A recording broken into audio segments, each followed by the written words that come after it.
Bienvenidos y bienvenidas a Jurídicamente Hablando, el programa de jurídico que es tan divertido que dan ganas de sacarte la carrera. Pero hoy nos acompaña, como siempre, nuestro abogado preferido, Eduardo. Buenas tardes. Buenas tardes, ¿qué tal? Muy bien, otro día más aquí. Otro día más, muy bien, estupendo. Bueno, pues hoy nos acompaña alguien muy especial que además yo tenía muchísimas ganas de tener a una mujer que me acompañara en esta mesa. Le damos bienvenida a Cristina Miñarro, notaria.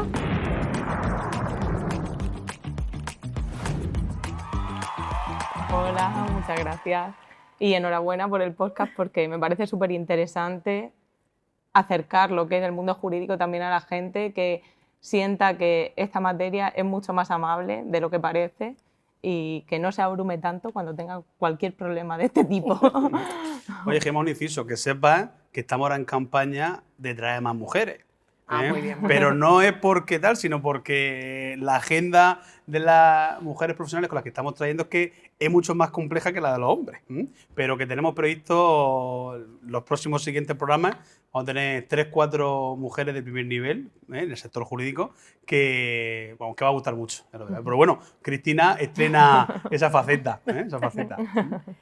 Bueno, hoy vamos a tratar un tema muy interesante que además siempre da movimiento en las comidas familiares, como es el tema de las herencias, unas veces para bueno, otras veces para malo, pero antes sí nos gustaría conocerte un poco, Cristina. ¿Cuánto tiempo has llevado ejerciendo de notaria? ¿Cuánto tiempo has estado opositando?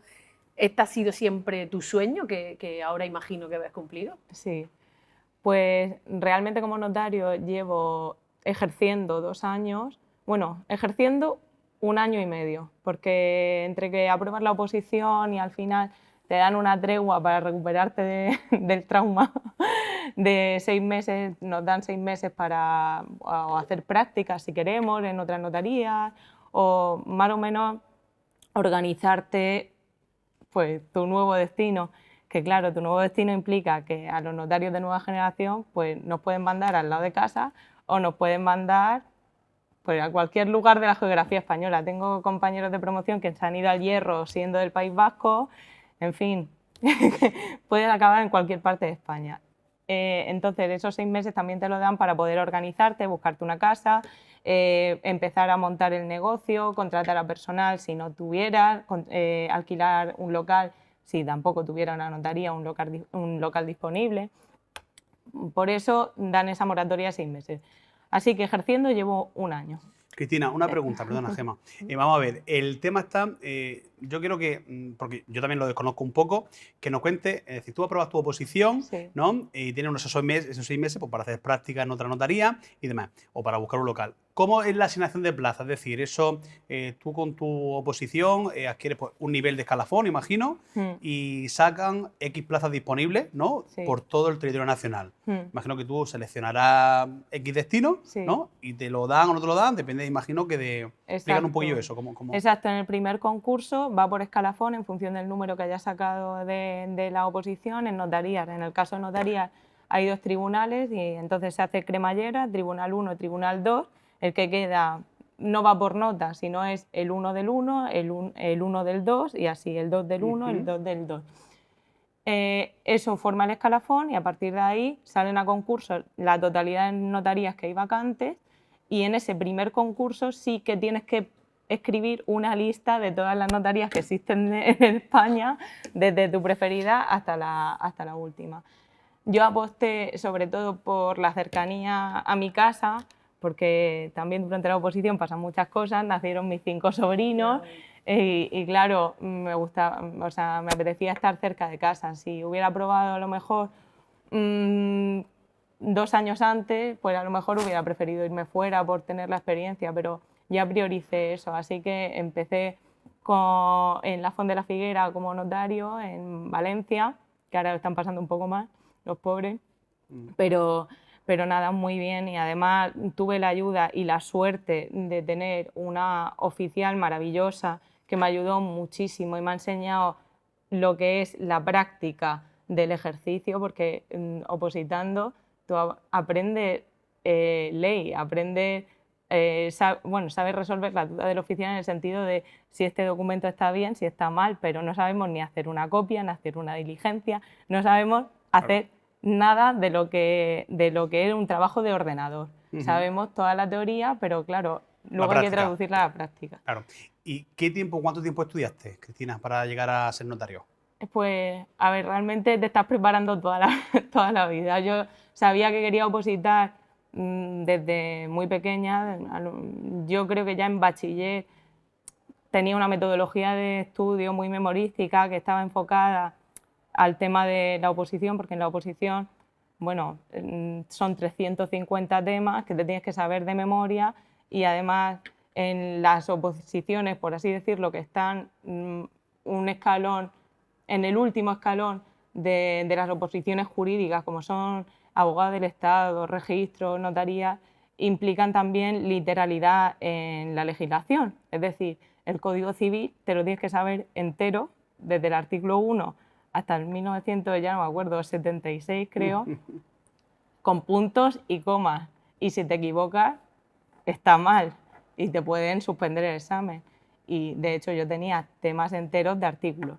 Ya en la universidad, el rector de la universidad que me daba clase de Historia del Derecho, la primera vez que hice el examen con él me dijo, ven, Miñarro, tal. Y digo, voy. Dice, tienes que opositar. Dice, porque es que lo que me has plasmado en el examen es tal cual lo que sale en el libro. Y digo, sí, es que siempre he tenido, es verdad que la oposición es muchísimo trabajo y la memoria, el tener esa capacidad memorística te ayuda, pero no es lo único, o sea, no es lo más importante. Eso es simplemente una herramienta, porque en la oposición lo más importante es la voluntad y no rendirse. Porque al final, al cabo de los años, gente que haya sido mejor o peor estudiante acaba aprobando. La cuestión es eso, el no rendirse, poner la voluntad y evidentemente estudiar muchísimo, muchísimo. Yo empecé en octubre o noviembre de 2015 y aprobé el 9 de junio de 2022. 7 años. 6 años y medio. 6 años. 6 años y medio.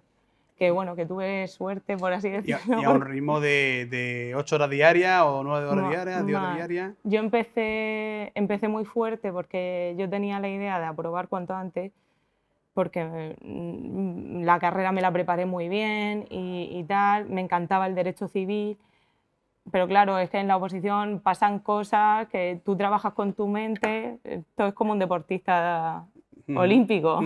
Ellos cada 4 años luchan por la medalla y nosotros cada 2 años luchamos por la plaza 1 hora y 3 veces. Y si consigues esas 3 pruebas superarlas, es cuando consigues tu objetivo. Entonces, claro, ellos se pueden lesionar físicamente, pero nosotros trabajamos con nuestra mente. Cualquier cosa que pase en nuestra vida nos afecta muchísimo. O sea, la concentración, el que se te vaya la mente a otra historia, todo eso afecta. Entonces tienes que lidiar también con eso. La fortaleza mental es súper importante en una oposición, porque tienes que vivir con incertidumbre, porque no sabes si estás tirando años de tu juventud para nada, entre comillas, porque yo creo que la oposición te da mucho más de lo que te quita, tienes que renunciar muchísimo, pero la oposición no solo al aprobar, sino que te da lecciones de vida, de cómo levantarte después de poner todas tus fuerzas, todo tu esfuerzo en un objetivo y encontrarte con o que te has retirado porque no te encontrabas bien, o con un suspenso, o con lo que sea, que te tienes que levantar y volver al día siguiente a ponerte a estudiar los mismos temas para volver dentro de 2 años a aprobar otra vez, a ver si puedes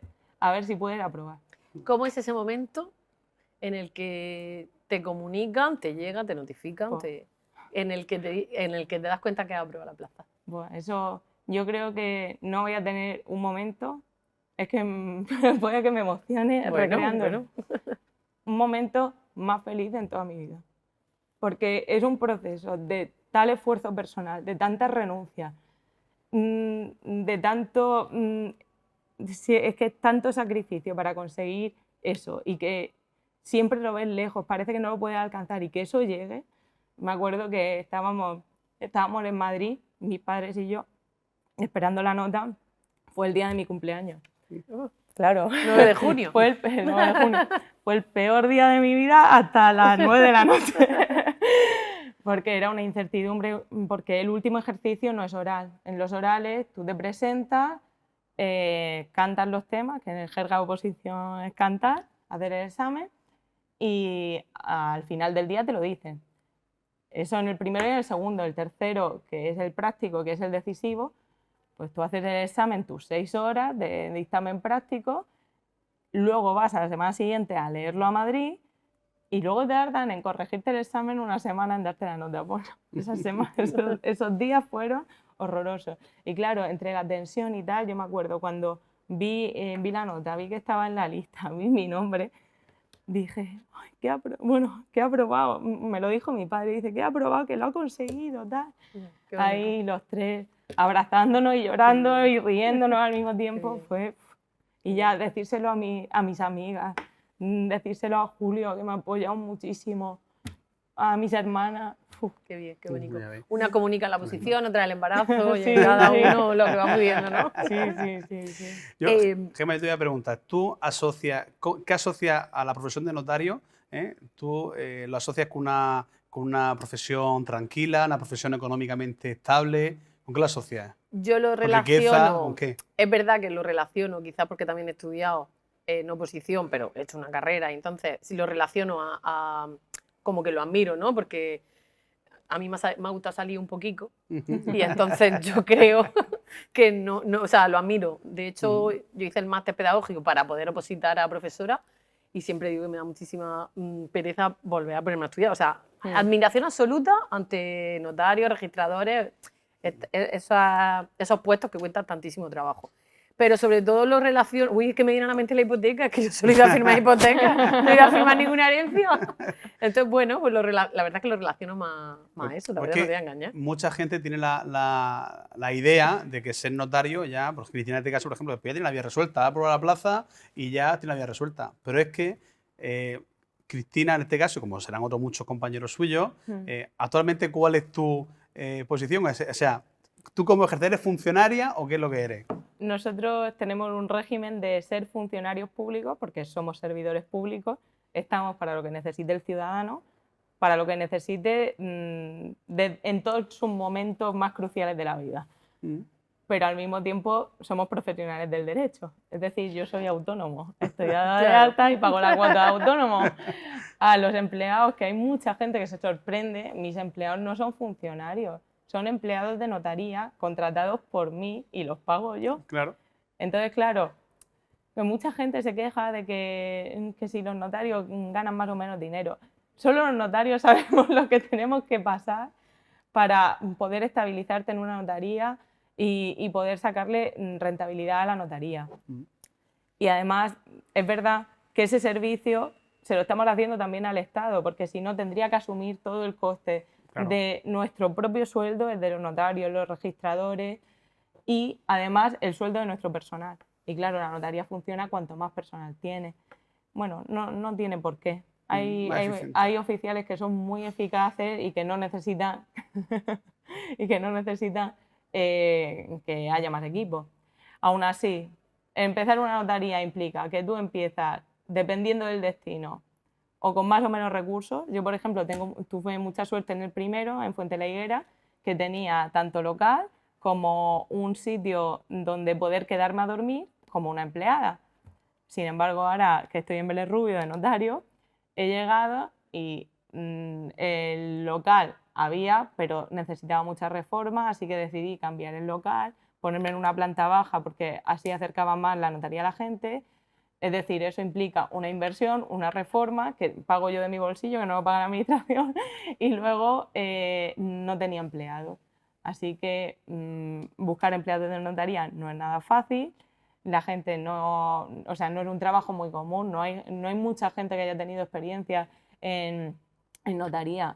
Total, que prácticamente empiezas de cero formando también a los empleados y explicándole a los empleados conceptos jurídicos y cosas que tienen importancia porque todo el trabajo que se hace en la notaría implica mucha responsabilidad, pero claro, eso implica que el notario esté volcado no solo en su trabajo, sino también en formar al equipo. Pero es verdad que ahora estoy muy contenta. Además, imagino que son fundamentales, Sí, porque claro, son los errores que fundamentales. cometan ellos, los que tú te das cuenta después cuando estás leyendo el documento. Sí, es mejor evitar ese momento y estar con el trabajador al principio, con el oficial al principio, revisando todo, viendo si está toda la documentación necesaria y tal. Y al final pues se corrigen muchos errores, pero gracias a Dios he tenido mucha suerte, he encontrado a personas que además de ser buenas personas son súper buenas profesionales, están aprendiendo súper rápido y ya de hecho puedo decir que tenemos un equipo súper preparado y súper bueno en la notaría de Vélez Rubio y solo han pasado 6 meses desde que estoy ahí. Por eso que la gente también tiene que saber un poco que, bueno, que cómo arranca una notaría, que no simplemente es que te ponen un puesto, tú te vas ahí, te paga el Estado X dinero o te llevas de las minutas que tasáis, sino que tú también tienes que hacer ese ejercicio emprendedor. Es decir, pues como hacemos los abogados, a ver tu despacho, darle forma, darte de alta autónomo, mete a tus empleados, paga impuestos, evidentemente, que pagará, pues, bueno, pues como todos pagamos mucho. Y bueno, y al fin y al cabo, pues eso, que sí es cierto que a lo mejor, bueno, evidentemente, pues como un registrador, que al fin y al cabo los clientes los tiene, por así decirlo, no tienes que hacer una campaña publicitaria para que tengan los clientes porque tienen que pasar por la general por ti, por el registro sobre todo, pero bueno, que por ti también, imagino que la gente de Vélez Rubio podrá ir también a una notaría de Lorca, por ejemplo, Sí. pero por la general, bueno, si lo tienes de tu confianza, yo no me planteo irme a una notaría fuera de mi ciudad si tengo un notario, una notaria en mi ciudad, ¿no? Pero bueno, pero que por lo menos que la gente sepa un poco cómo funciona cuando apruebas la oposición, bueno, que tienes que hacer también un ejercicio de emprendimiento, de asumir costes, cuando te has tirado 6 o 7 años estudiando como una loca, que evidentemente no has podido trabajar. Claro. No has tenido que tener ingresos y pues necesitas pues ayuda, ahorros de cuando estaba estudiando el bachiller, crédito y pues así. O sea que como un autónomo verdadero. Sí, y para eso no te enseña la oposición, que debería enseñarte también, que hago un llamamiento a que los 6 meses de estos que nos dan de desahogo y tal, que sea también para prepararnos a lo que es ejercer una labor empresarial, porque no te enseña. O sea, nosotros somos empresarios. Tenemos una empresa que es una notaría, que aunque es una oficina pública, funciona como una empresa. Y es verdad que es verdad que la oposición te curte, porque te enseña a levantarte de estar fatal, te enseña a levantarte, a sobreponerte y no rendirte, que muchas veces dan ganas cuando estás emprendiendo. Y esas lecciones ya te las llevas. Dices, he luchado por esto, pues entonces voy a esforzarme más a que esto salga para adelante y a que la notaría funcione cada vez mejor. Bueno, el éxito lo tienen garantizado, ya se ve. Bueno, vamos a entrar un poco en materia, que es uno de los temas que nos gustaría hablar. ¿Qué es lo que más confusión genera a la gente sobre la herencia, los testamentos? Porque estoy segura que habrás escuchado ya, aunque sea un poco tiempo, seguro que has escuchado un montón de historias y de anécdotas. Sí, pues a ver, la gente en general llega a la notaría sin saber qué hacer. Llega y dice, ha muerto mi padre o ha muerto mi madre, ¿qué tengo que hacer? Entonces ya ahí se le guía un poco al cliente, se pide la documentación, se pide certificado de defunción para pedir últimas voluntades, se le explica si ha otorgado testamento o no ha otorgado testamento, cuáles son las consecuencias y los pasos a seguir en cada caso.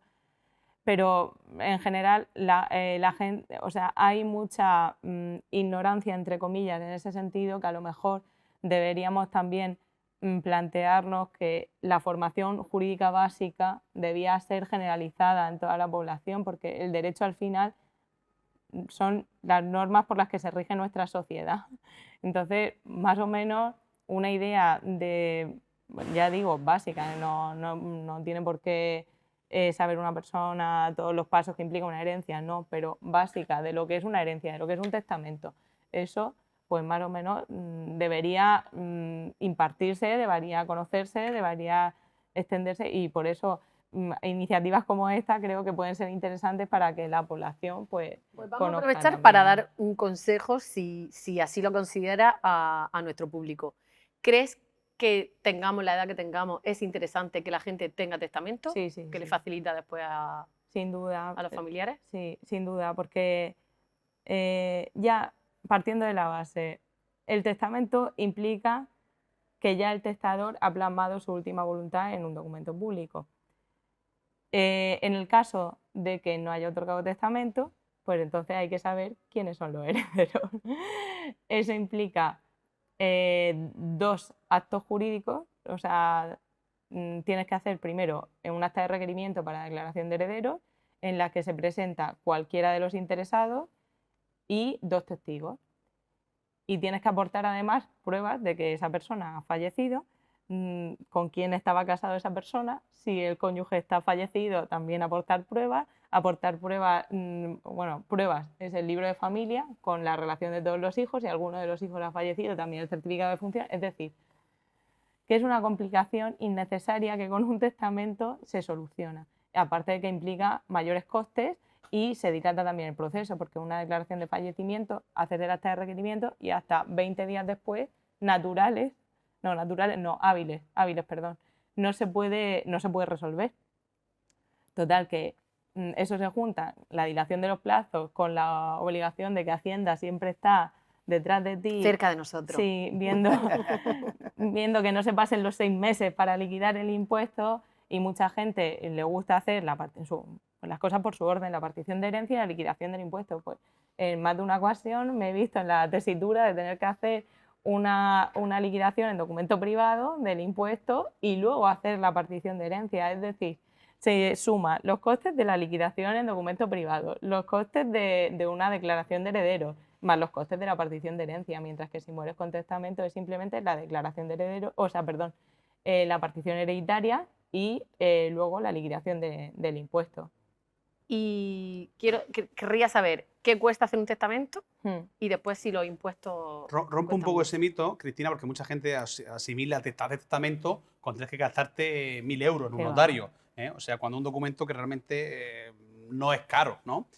Yo cobro por los testamentos. Muy bien, claro. Porque no sé. Sí, bueno, no sé. más o menos tampoco. ¿Tu testamento depende, entre 40 y 55 euros. Y ya si se nombra, es verdad, si se nombran tutores, por ejemplo, si se tienen hijos menores de edad, ya como requiere copia autorizada y llevarla al registro civil para que tenga constancia de que se han nombrado tutores, pues ya sube, pero a 70 euros. O sea, que por menos de 100 euros, como muchísimo, sí. tiene tal. Hace falta un abogado. Yo también voy a romper una lanza un poco a favor en este caso de los notarios, ¿no? Porque muchas veces muchos clientes vienen a los despachos, ¿no? Y dicen, quiero hacer un testamento. Yo automáticamente ya le digo, pues vete a notaría, depende de dónde sea, pues le digo, pues la más cercana aquí es tal o tal, ¿no? Y acércate, y el propio oficial o el propio notario o notaria, pues te asesora un poco. ¿Cómo hacéis eso vosotros? ¿Es necesario el abogado en aquí? Exacto, no es necesario el abogado, absolutamente. De hecho, el asesoramiento notarial es gratuito, es decir, cualquier persona que tenga cualquier duda jurídica. Yo atiendo muchas veces en la notaría a personas que vienen simplemente a plantearme dudas y luego me preguntan, ¿esto cuánto cuesta? Y digo, no, esto es gratis, si esto es el asesoramiento notarial, soy un funcionario. Pero claro, en el tema de los testamentos, simplemente es ponerle al notario o al oficial cuál es tu voluntad, lo que quieres hacer con tus bienes después de tu muerte y ya está. ¿Y si tengo un cambio de idea o he dejado a un heredero y ahora quiero otro, o se lo he dejado todo a un familiar y ahora quiero otro? ¿Qué hay que hacer? ¿Hay que romper ese testamento? ¿Hay que volver a repetirlo? ¿Hay que firmar una adenda? El último testamento es el que vale. Puedes hacer a lo largo de tu vida todos los testamentos que quieras, pero el último es el que vale. Y nosotros, los notarios, tenemos la obligación de comunicar al Registro General de Actos de Última Voluntad pues todos los testamentos que se van firmando, se hace un parte testamentario, se envía y así queda constancia de cuál es el último testamento y en qué notaría de España está, porque puede estar en cualquier ¿Se puede desheredar? Sí. Sí, eso es el mayor... Cuidado, cuidar a vuestros padres. Es un arma de doble filo, es un arma de doble filo, porque todo el mundo puede desheredar a sus legitimarios solo cuando se cumplan ciertas causas de desheredación que son bastante graves. Haber maltratado de obra o de palabra, negar alimentos. Y ahora, por ejemplo, el Tribunal Supremo reconoce también el maltrato psicológico como una causa de desheredación. Pero lo que desconoce la gente es que no solo se pueden desheredar a los hijos, o sea, también se puede desheredar a un padre, también se puede desheredar a un cónyuge, todos los que tengan derecho a legítima son susceptibles de ser desheredados. El inconveniente. Normalmente cuando hay una desheredación es porque hay un conflicto y la persona a la que desheredar suele ser conflictiva. Por eso se recomienda encarecidamente desde la notaría que en lugar de desheredar, que se le deje directamente la legítima estricta a la persona a la que quiera desheredar. Porque así te ahorras que el resto de los herederos, a los que quiere mucho y si quiere que reciban sus bienes, pues puedan tener un problema de que la persona que haya desheredado impugne el testamento y entonces se paralice todo y al final se repartan los bienes como dice la ley. Vamos a explicar un poco, Cristina, cómo funciona una herencia. Es decir, ¿qué tenemos de los herederos? Primero, ¿quién son los herederos? Fallece una persona, quién en línea ascendente, descendente, cómo heredan, ¿vale? Y luego, cómo están divididos para que la gente lo sepa, ¿no? Legítima, libre disposición, ¿cómo está formado eso? Vale. Pues la herencia, cuando fallece una persona, se divide en función de si tiene hijos, si no tiene hijos, porque en nuestro ordenamiento jurídico no rige la libertad de testar, rige solo en un tercio de la herencia. Hay opiniones a favor, opiniones en contra, hay gente que piensa que se debería tener derecho a dejar los bienes a quien quisiera, como si no fueran tus hijos, o sea, como si no tuvieras hijos. Sin embargo, también el Estado, el ordenamiento jurídico, vela por los intereses de todas las personas y, claro, tiene que proteger también a los hijos, que en teoría pues, tienen una situación de menor fortaleza que los padres, que son los que le heredan. En fin, el caso es que cuando fallece una persona, la herencia se convierte en un quesito de 3 partes. Un tercio es de libre disposición, que con ese es con el que se puede disponer, bueno, dependiendo del caso, dependiendo ya te digo si tiene hijos, si no tiene hijos. Un tercio es de libre disposición, otro tercio es de legítima por lo que es estricta, y otro tercio es de mejora. Es decir, se puede considerar la legítima 2 tercios o se puede considerar lo que es la legítima estricta 1 tercio. Entonces, eso implica que el tercio de libre disposición, el causante puede repartirlo como quiera, el tercio de legítima estricta se lo tiene que dejar necesariamente repartido por partes iguales a los legitimarios, a no ser que haya algún desheredado, y el otro tercio restante es de mejora, que es un híbrido entre la libertad de disposición y el sistema de legítima, porque se puede disponer de ese tercio a favor de cualquiera de los legitimarios o incluso de sus descendientes, es decir, se lo puede dejar todo a un hijo, repartirlo entre los hijos o incluso todo a un nieto, ese tercio de mejora. Este sistema de legitimar implica que el reparto que haga el causante o incluso que hagan los herederos de la herencia tiene un límite y es que no se puede sobrepasar la legítima estricta. En el caso de que sobrepase, ya nos encontramos con un exceso de adjudicación que no se lo recomienda a nadie porque se paga impuestos por el exceso de adjudicación. Y en fin, eso, porque mientras que si los herederos son mayores de edad y tienen la libre disposición de sus bienes, pueden partir los bienes como quieran, incluso recibiendo partes desiguales entre sí, pero con cuidado de los excesos de adjudicación que pueden perjudicarle fiscalmente. Traducido un poco más, entendemos que una persona fallece, tiene 3 hijos, vamos a poner este supuesto, evidentemente a esos 3 hijos le corresponden el tercio de la legítima, a partes iguales. Luego, por ejemplo, si el causante, que es el fallecido, quiere repartir a un hijo, porque ha sido el que la ha cuidado durante los últimos años, le puede premiar, entre comillas, con ese tercio de mejora. Exacto. Y luego ese tercio de libre disposición, pues me lo puede dejar a mí, por ejemplo. Exacto. ¿no? O sea, a quien sería quiera. a quien quiera, Sí. a mí, al Estado, a Cáritas, a su primo o a quien sea. Vale. Cuando dice el tema de la desheredación, yo entiendo que siempre debe venir esa causa con una sentencia judicial que acredite, no sé, por ejemplo, ese maltrato, esa violencia, esa dejación, o cómo lo puedes valorar tú a la hora de decir, pues tiene una causa de desheredación. A ver, no siempre. En el testamento al final se están manifestando, o se está poniendo de manifiesto la voluntad de la persona que otorga el testamento. Si esa persona quiere desheredar, yo no le quito de la cabeza desheredar, pero simplemente en las cláusulas de desheredación añado lo que en derecho se llama cautela socinis, que es en el caso de que alguna de las personas que hayan sido desheredadas hubiera interpuesto un procedimiento judicial, esa persona quedaría reducida a la legítima estricta. Es decir, que llegaríamos a la misma solución, pero pasando por un procedimiento judicial innecesario. Por eso se recomienda dejar directamente la legítima estricta.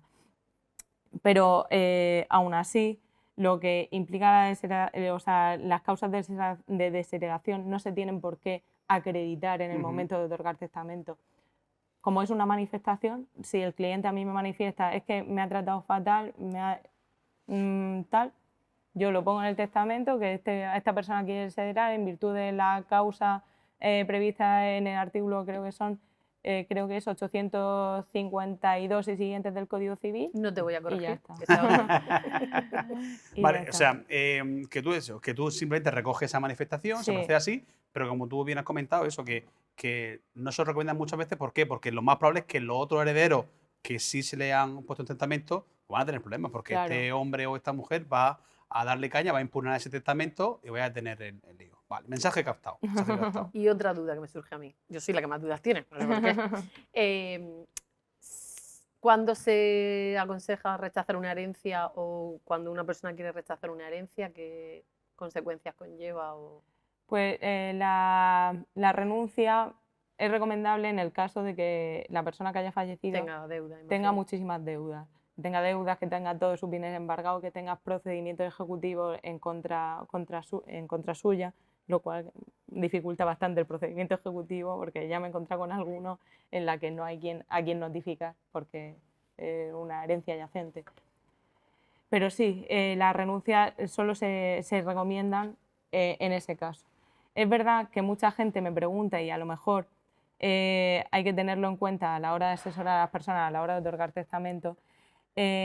Yo puedo dejarle, yo no quiero recibir la herencia de mis padres, quiero que pase directamente a mis hijos, y lo quieren hacer mediante una renuncia. Eso solo se podría hacer si previamente está contemplado en el testamento, si el causante ha puesto una sustitución de las personas que heredan por los descendientes también en el caso de renuncia. Si no, solo son los supuestos, bueno, suele ser la cláusula estándar, los supuestos de incapacidad y de indignidad para suceder. Pero si no se menciona nada, sí que incluye ese supuesto de yo renuncio y que pase la herencia directamente a mis hijos.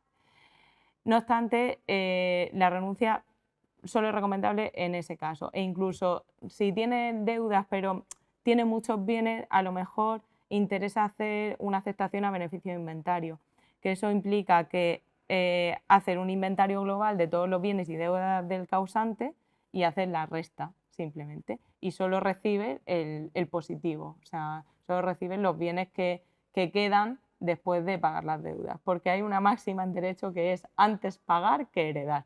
Primero se pagan a los acreedores y los legatarios y luego se hereda.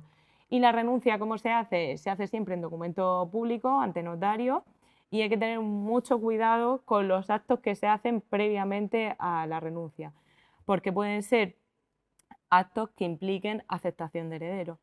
No se considera, por ejemplo, este acto la liquidación del impuesto, porque es un acto debido, pero a lo mejor el hecho de que alquiles una propiedad que todavía no se ha firmado la partición y te estés beneficiando del alquiler, eso ya implica aceptación de la herencia, ya no podrías renunciar. Y no se puede renunciar parcialmente a una herencia, se tiene que renunciar a todo. Tú recibes o todo o nada. ¿Y esos impuestos que conllevan? El tema de los impuestos ha quedado solucionado en comunidades autónomas que, por así decirlo, están aplicando políticas más liberales en cuanto al régimen fiscal. Aquí, por ejemplo, en la región de Murcia estaba bonificado el 99% la sucesión o bueno, el impuesto sucesorio y la donación de padres a hijos, de hijos a padres y también entre hermanos. Sin embargo, por ejemplo, en Andalucía, de padres a hijos sí, pero entre hermanos no. Las donaciones, por lo menos.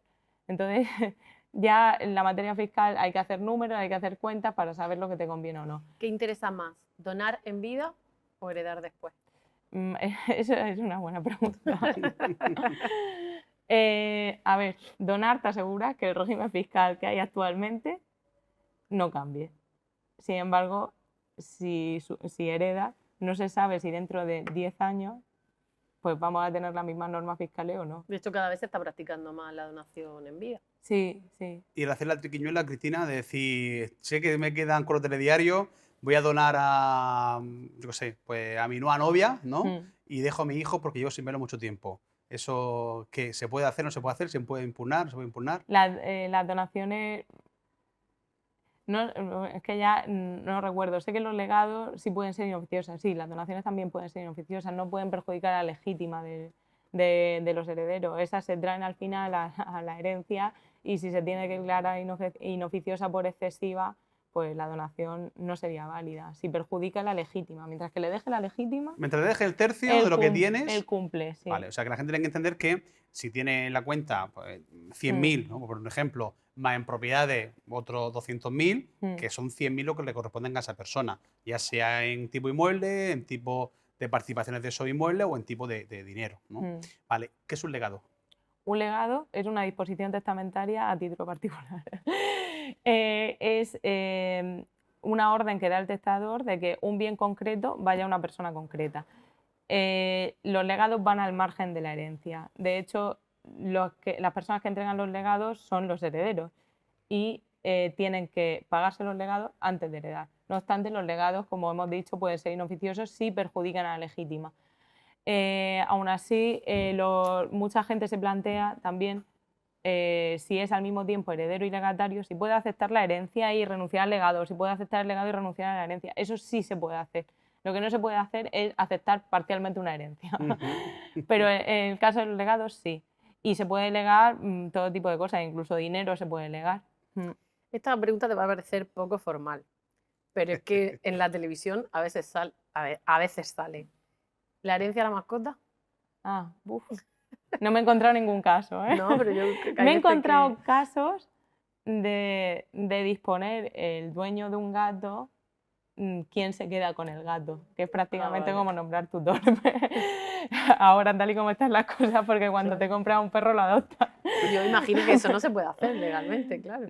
No tienen personalidad jurídica los animales. Pero es que ya incluso hasta en los divorcios ya se plantea quién se queda el perro. Sí, sí. Estamos llevando unos niveles preocupantes. Preocupantes, Ana. Ahí me van a dar aquí por Yo doy fe lo del perro, que habría discusión. Es que pues, sí, es entendible, pero bueno, yo tengo amigos que se han separado y que luego la mascota se la turnan. Claro, custodia compartida. Custodia compartida, de hecho, ¿no? de la mascota. Bueno. Pero llega un punto en el que, evidentemente, pues son seres vivos, que entiendo que se le cogerán cariño y demás, pero llega un punto que está en discutir en un juzgado acerca de la custodia o no del animal. Creo que bastante trabajo hay acumulado como para ponernos en eso. Que lo pongan, hombre, escúchame, que se discuten cosas muy tontas en un juzgado, ¿sabes? Que también se puede discutir incluso respecto a ese tal, pero o sea, ¿qué le va a decir el juez? No, sí, régimen de visitas martes y jueves por la tarde y fin de semana alternos cada... O sea, es un poco... No, pues el juez pone a los dos y dice, a donde se vaya el perro, yo tengo tranquilidad. Sé con quién se va a el perro. Sí. Bueno. Bueno, es por meter ahí un poco también, que no sea todo. De hecho, de eso se trata un poco nuestro programa, ¿no? Que no sea tan formal como suelen ser estos temas. Y por último, ¿qué consejo le daría a aquellos jóvenes que están considerando convertirse en notario? A ver, es muy difícil y implica mucha responsabilidad, la verdad. Yo, cuando empecé a opositar, ya sabía dónde me metía. Mi tía ha sido notario aquí muchísimo tiempo, en Águilas, pero no solo ella, es que vengo de una familia de opositores. Mi abuelo fue juez, luego jurídico militar, mi hermana es fiscal, mi otra hermana es TAG, mi primo, bueno, el marido de mi prima es magistrado del Tribunal Supremo, mi prima es abogada del Estado, mi otro primo notario, mi tío abogado del Estado, es decir... Somos todos de la misma... Somos no todos quiero imaginar juristas. De qué se habla en Nochebuena. Claro, solo de derecho en mi casa. A pesar de que mis padres sean empresarios del sector textil, pues nosotros pues, nos hemos criado con el lenguaje jurídico y es verdad que al ver de primera mano a gente opositando, yo ya sabía dónde me metía y lo duro que era. A la gente nueva le aconsejo, primero, que tenga claro cuál es la oposición adecuada.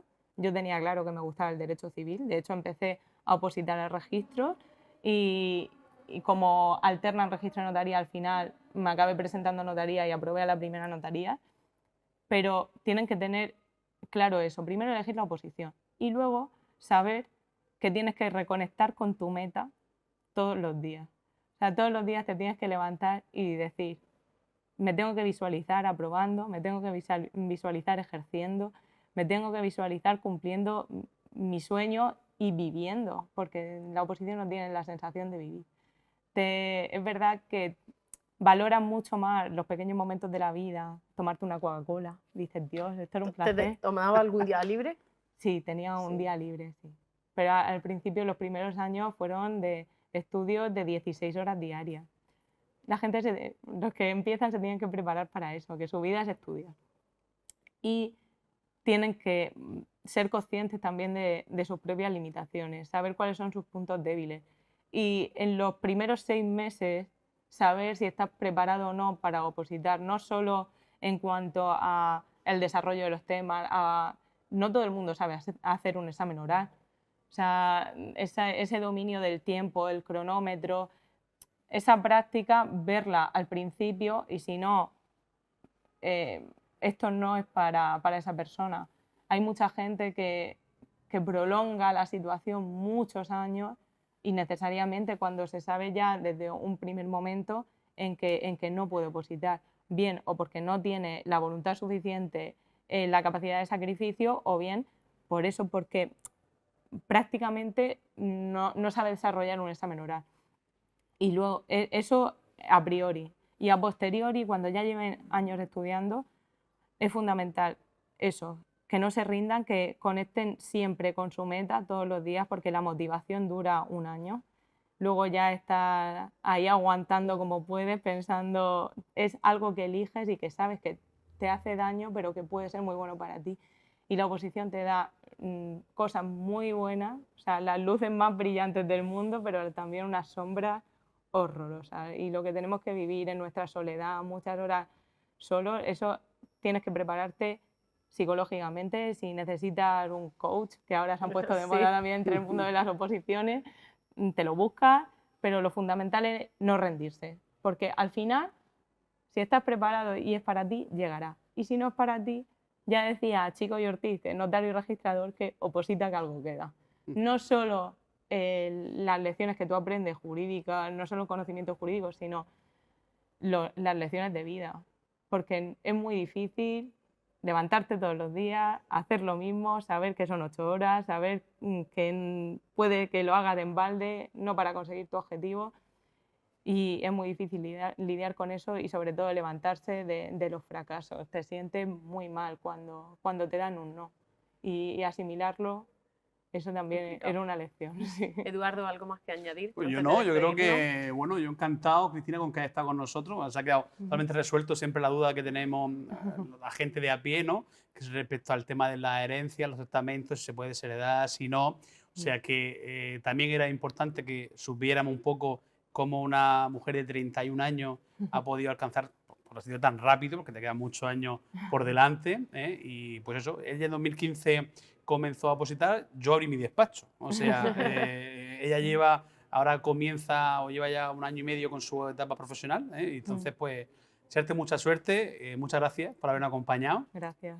Y bueno, nos iremos viendo por la notaría y por aquí. Sí, y por Águila, sí.